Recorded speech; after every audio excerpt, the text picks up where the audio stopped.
ক্যালকাটা ইউনিভার্সিটিতে সেমিস্টার 1-এ যারা পড়ছো ফিলসফি নিয়ে, আমাদের যে সিলেবাস রয়েছে ফান্ডামেন্টালস অফ ফিলসফি, সেই সিলেবাসের ওপরেই যে বইটি এখানে দেখতে পাচ্ছ, দর্শনের প্রাথমিক বিশ্লেষণ, এই বইতে তোমরা এই সিলেবাস অনুযায়ী যা যা সাজেশনস দেওয়া হয়েছে তার সমস্ত অ্যান্সার তোমরা এই বইয়ের মধ্যে পেয়ে যাবে। এই বইয়ের মধ্যে 5 মার্কস, 10 মার্কস অ্যান্ড 15 মার্কসের সমস্ত নোটস তোমরা এর মধ্যে পেয়ে যাবে। এখন দ্বিতীয় প্রশ্ন হচ্ছে যে তোমাদের এই বইটা তোমরা পাবে কোথায়?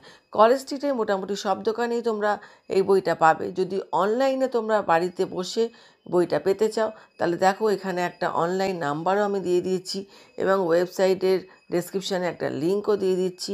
সেখানে ক্লিক করে তোমরা বইটা পেতে পারো এবং অনেক সেন্টার করা আছে এই ওয়েবসাইটের মধ্যে। দেখতে পাবে যে অনেক দোকানের নাম দেওয়া আছে। তোমার বাড়ির কাছাকাছি যে দোকান, দেখে নাও কোন এরিয়াতে পড়ছে, তাহলে সেইখান থেকেও তোমরা বইটা কালেক্ট করতে পারো।